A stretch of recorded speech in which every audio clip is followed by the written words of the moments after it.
Bon, là, dans cette vidéo, je vais pas être la gentille Amandine. Parce que la gentille Amandine, elle en a marre de voir des aberrations largement répandues dans les salles de sport, dans les médias et évidemment sur les réseaux sociaux. Ça me gonfle et il fallait que je t'en parle aujourd'hui parce que je vois beaucoup trop de personnes se retrouver à faire ou à penser des choses qui leur sont pas du tout bénéfiques. Et surtout à l'approche de l'été. Alors, avant de commencer, juste pour contextualiser, je suis coach, diplômée d'État depuis 18 ans et j'ai passé ces dernières années à continuer à me former, à rechercher et à étudier en parallèle de l'exercice de ma profession. Le fonctionnement du corps, la santé et le bien-être dans leur globalité sont ma passion. Alors attention, je ne dis certainement pas que je sais tout, loin de là, mais que j'ai quand même une petite expérience légitime. Et ces idées reçues que je m'apprête à aborder, elles sont relayées et entretenues depuis des années par des personnes qui ont souvent aucun diplôme ou alors une expérience que très rudimentaire de la profession. Et ça me gonfle parce que toutes ces informations,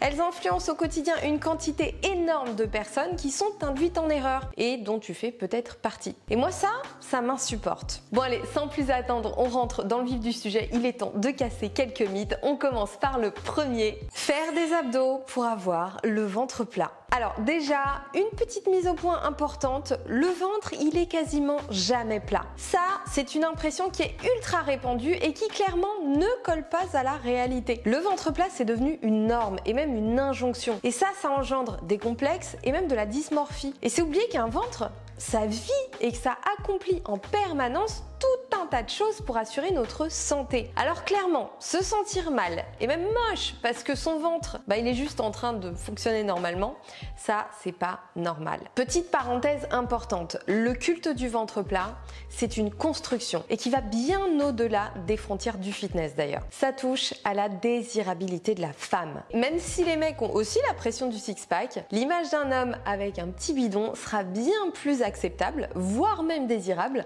qu'une nana avec un petit ventre. Parce que une fille avec du ventre, c'est joli, mais que si elle est enceinte. D'ailleurs, le nombre de nanas, et j'en fais partie, à qui on a fait la remarque alors que non, elles n'étaient pas enceintes, elles étaient simplement pas en train de rentrer leur ventre ou juste en pleine digestion.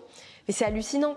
Visiblement c'est pas normal de pas avoir le ventre plat quand on est une fille. Et puis on fait des pecs qui sentent la rose aussi tant qu'à faire. Bon voilà, je referme la parenthèse, sinon je pourrais faire une vidéo interminable sur le sujet. Mais bref, déjà, le Graal du ventre plat, c'est pas super réaliste. Mais en plus, s'astreindre à des séries d'abdos dans tous les sens, on marche sur la tête. Les séries de crunch, de relevés de jambes et de planches dynamiques ne font pas perdre du ventre et ne l'aplatissent pas plus d'ailleurs. Parce que comme tout muscle, si on le sollicite en renforcement, on le développe. Les abdominaux n'échappent pas à la règle. 2, c'est pas un effort musculaire localisé qui fera brûler comme par magie le gras qui se trouve à cet endroit. Non, ça c'est le corps qui choisit et c'est au niveau de la balance énergétique globale que ça se joue. Si tu veux que je fasse une petite vidéo mise au point sur le sujet, n'hésite pas à venir me le dire dans les commentaires. Et 3, les exercices d'abdominaux répétés, bien souvent sans respiration appropriée ni engagement du transverse. J'ai fait une vidéo très claire sur le sujet que je te remets juste ici. Ça a bien plus de chances de faire ressortir le ventre et de flinguer le périnée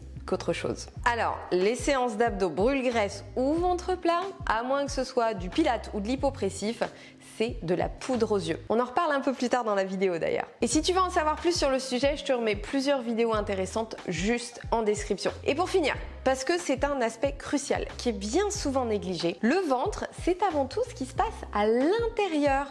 On peut pas essayer de l'aplatir de l'extérieur alors que la digestion est perturbée, que le microbiote est déséquilibré, que le transit est au point mort et toutes ces autres réjouissances digestives que beaucoup ont tendance à malheureusement complètement négliger. Là aussi, si tu veux en savoir plus, j'ai déjà créé plein de ressources gratuites que je te remets en description. Et vraiment, ne prends pas ta digestion à la légère. Et donc, avant de chercher de l'aplatir à tout prix à coups de série d'abdos, le ventre, on apprend à en prendre soin de l'intérieur et on renforce sa sangle abdominale correctement. Allez hop, c'est parti, on passe à l'idée reçue numéro 2. Les genoux ne doivent surtout pas dépasser les pointes de pied en flexion, c'est dangereux. Le nombre de personnes, dont plein de coachs, que j'ai pu entendre dire ça sur un ton ultra alarmiste, non, en fait, la flexion, le genou, il est conçu pour. Ce qui nous fragilise, par contre, c'est le manque de mobilisation. Et une articulation qui n'est pas entretenue, qui n'est pas utilisée à ses pleines capacités, elle les perd.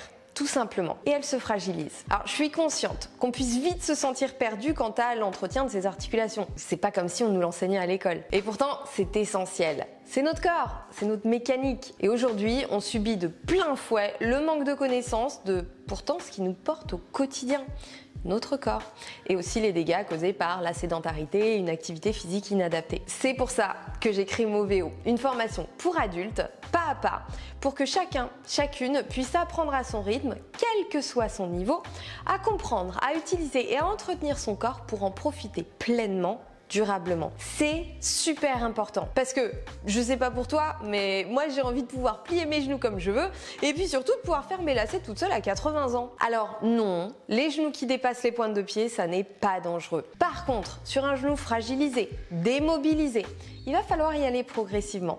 C'est une véritable rééducation qu'il faut parfois mettre en place même s'il n'y a aucune blessure. Bon, et par contre, dans le cas contraire, on va consulter, bien évidemment. Je préfère le rappeler parce qu'il y en a beaucoup qui ont tendance à oublier ça. Bon, je vais pas développer davantage le sujet, mais je te conseille de regarder cette vidéo qui va déjà t'apporter quelques petits conseils pratiques très utiles. Et effectivement, il y a des mouvements ou des postures où le genou n'est pas censé dépasser la pointe de pied. Mais ça, c'est propre au mouvement et à ses propriétés et non pas au genou. D'où la nécessité d'apprendre à maîtriser les mouvements qu'on fait et de comprendre dans quel but on les fait. Ok, on passe au mythe numéro 3. Bosser les pecs pour remonter la poitrine. Alors ça, c'est un classique auquel j'ai déjà consacré d'ailleurs une vidéo qui a eu un énorme succès. C'est dire si le sujet préoccupe beaucoup de personnes. Et non, faire des pompes et des écartés aux haltères ne fera pas remonter la poitrine. Désolée. Bon, je vais pas trop m'étendre sur ce point-là parce que je t'en parle déjà du coup dans cette vidéo, mais une petite piqûre de rappel ne fait jamais de mal. Alors attention,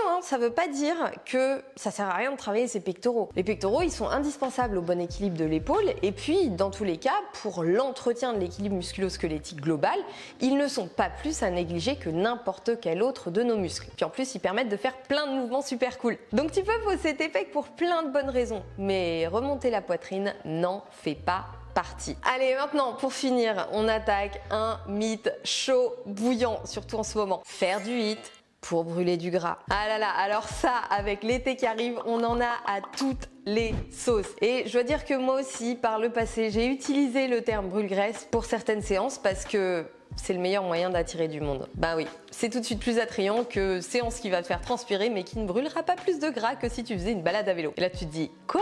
Voilà, ça y est, j'ai mis les pieds dans le plat. Et oui, certes, un HIIT, High Intensity Interval Training, brûle beaucoup d'énergie rapidement, mais est-ce qu'il s'agit de gras? Pas vraiment. Alors pour mieux comprendre, il faut déjà avoir une petite idée du fonctionnement des filières énergétiques et de la manière dont notre corps décide d'utiliser ses réserves d'énergie. Donc les glucides, sous forme de glycogène et de glucose, et les lipides, sous forme de triglycérides. Je t'en parle dans cette vidéo d'ailleurs que je t'invite à aller voir. Et franchement, en ce qui concerne l'oxydation des triglycérides, donc brûler du gras, notamment à l'effort, et bien le HIIT, c'est pas la formule magique. Et oui, le problème avec les efforts de haute intensité, c'est que le gras, il est plus compliqué à mobiliser et à oxyder. Et comme son nom l'indique, il a besoin d'oxygène pour assurer le processus. Et ça, quand ta fréquence cardiaque est élevée et que ton corps a besoin d'énergie rapidement, ça devient tout de suite très compliqué d'aller brûler nos petites réserves de graisse. Alors que les réserves de glycogène, elles sont là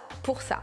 Disponible, facile à utiliser et clairement la source d'énergie préférée du corps lors des efforts intenses. Donc, selon tes réserves de glucides disponibles et selon l'intensité de ton entraînement, plus l'effort est intense, plus ton corps va favoriser l'utilisation du glycogène, et bien la part de gras que tu vas brûler, elle sera complètement différente. Et d'ailleurs, au repos, on brûle à peu près moite-moite de lipides et de glucides, voire même un peu plus de lipides. Donc quand on sait que notre métabolisme de base, il représente entre 60 et 75% de la dépense énergétique journalière, c'est plutôt intéressant. Et puis finalement, on se rend compte que la part brûlée pendant l'entraînement, elle n'est pas si significative que ça. Et puis quand bien même, tu brûlerais plus de gras lors de ton entraînement, ça signifie pas forcément que, en définitive, tu vas en perdre du gras. Parce que le corps, il a son petit fonctionnement bien à lui et il est pas bête du tout. Donc si tu as tapé dans tes réserves de graisse pendant ta séance, mais qu'il te reste du glycogène en réserve, et bien ton corps, il va favoriser du coup l'utilisation de ce dernier pour le reste de ses dépenses quotidiennes. Et vice versa. En gros, ça s'équilibre tout au long de la journée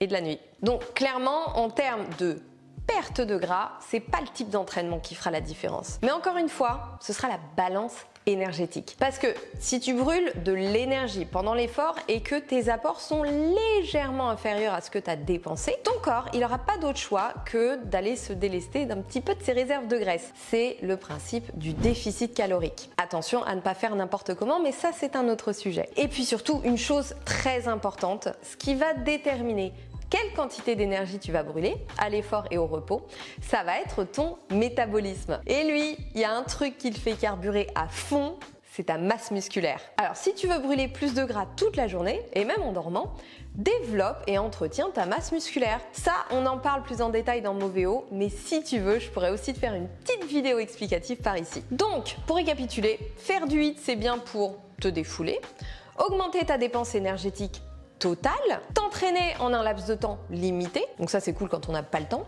travailler ton cardio, ta condition physique, te dépenser de manière fun, te challenger, mais par contre pour brûler et perdre du gras, tu peux tout autant aller cueillir des pâquerettes ou faire de la danse de salon. Ouais, pourquoi pas. Alors mon conseil c'est fais du HIIT parce que ça te plaît, parce que tu veux améliorer ta condition physique, te challenger, te défouler.